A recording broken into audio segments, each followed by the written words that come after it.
Hello, Jason Bates, owner of Electrum Financial, a mortgage broker located right here in beautiful Scottsdale, Arizona, where a mortgage is not a flip of the coin.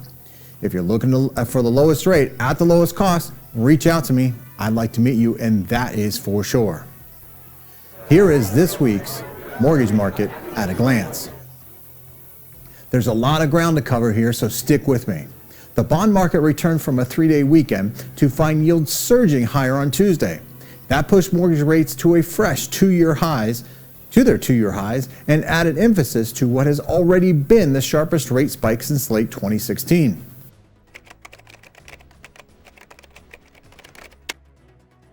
Mortgage rates are based on mortgage-backed securities, MBSs, which are essentially bonds that correlate quite well with U.S. Treasuries.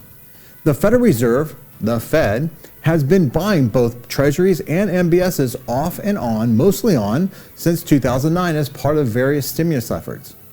Higher demand for bonds means higher bond prices, lower bond yields, and thus lower rates, all other things being equal. Since the pandemic, bond buying was intended to help the U.S. economy return to full employment and price stability. By the fall of 2021, it became increasingly clear that the labor market wasn't going to return in exactly the same form, and that inflation was going to be more persistent than the Fed expected. As such, the Fed warned that it would begin winding down bond purchases in September, ultimately pulling the trigger at the next meeting in November. There are two phases to such a wind down. The first involves tapering the amount of new bond purchases. Once the Fed is done tapering, their balance sheet stops growing, but they continue to buy bonds with the proceeds from the past bond purchases. By reinvesting those proceeds, the balance sheet remains the same. The second phase involves shrinking or normalizing the balance sheet by placing progressively smaller limits on the size of the reinvestments. Since then, the September tapering warning, longer-term rates have moved higher and experienced more volatility. The emergence of the Omicron was a hurdle that forced rates to cool off in early December. Traders then waited for clarity on Omicron's impact and for the improved liquidity that was sure to arrive in the new year. When the new trading positions began rolling out on January 3rd, they were heavily skewed toward higher rates. Despite surging case counts, the market was gobbling up the narrative that Omicron might paradoxically be a positive turning point in the pandemic. 2 days later, the Fed released the minutes from its December meeting, which unexpectedly revealed an accelerated outlook for balance sheet normalization. Almost all of the drama in mortgage rates in the past 3 weeks is due to that shift in the Fed's policy outlook.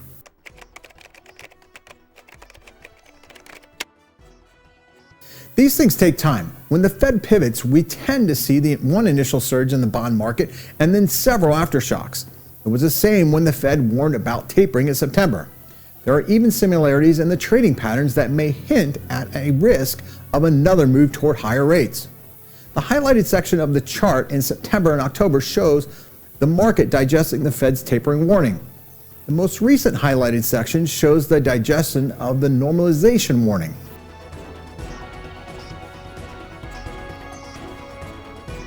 Another factor that forces bonds to avoid taking a straight line toward higher rates in the stock market is the stock market's reaction to the news.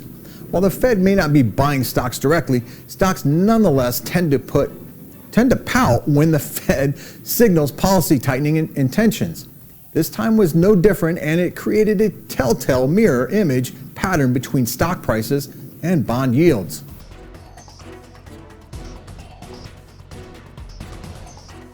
If stocks lose enough ground, some of the money being pulled out of that side of the market finds its way into the bond market. That was increasingly evident as the week progressed, with the last 2 days seeing strong correlation between stock prices and bond yields.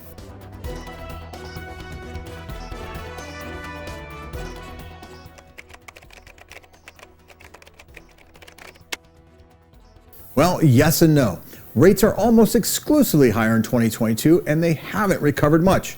The massive stock losses share some motivation with rising rates, but are upset with the Fed policy. But they've also served to limit the pace of rising rates. Moreover, the previous charts use the 10-year Treasury yield as a representative for the entire rate market. Mortgage rates haven't done as well as treasuries because MBSs are much more sensitive to shifts in the Fed's bond buying outlook. The following chart shows how mortgage bonds have underperformed treasuries since the Fed started tapering. And again, following the normalization comments in the Fed minutes.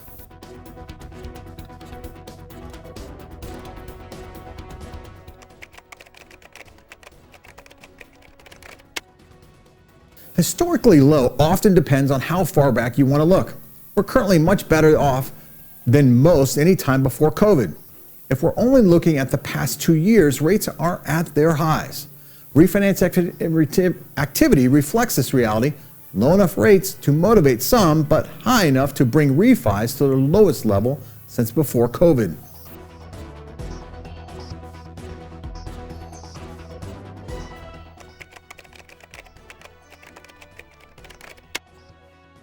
Not really. The Fed's rate hike outlook can have an impact on mortgage rates, but rate hikes themselves are often old news by the time they happen.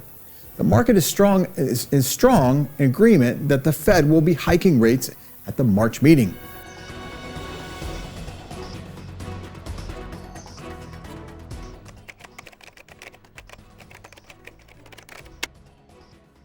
Indeed, this week's Fed meeting is a focal point for potential market volatility.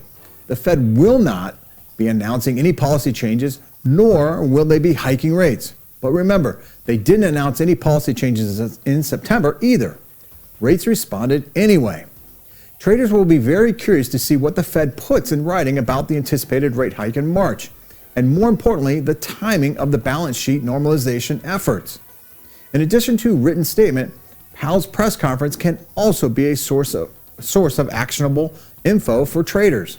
This all happens on Wednesday afternoon, January 26th, and it could easily serve as a jumping off point for the next big move in rates.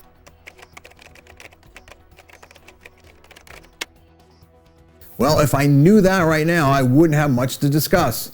While the general all things being equal outlook is for gradual rate hikes, things don't always go as planned.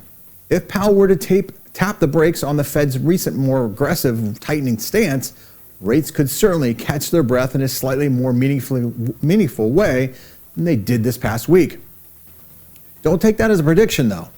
It's merely one of several potential options. Powell could double down on the hawkish stance, and that could easily reinvigorate the recent rising rate trends.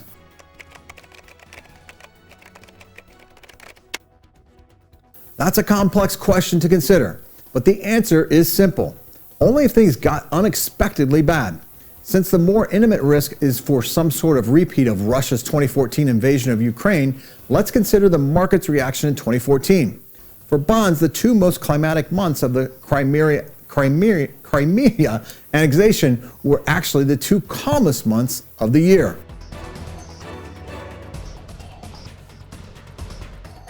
So there you have this week's mortgage market at a glance. If you'd like to know more, reach out to me. I'd like to meet you, and that is for sure. Thanks for watching, and if you're looking to purchase or refinance a home in Arizona, I would like to be your broker of choice. Until next time, take care and stay safe.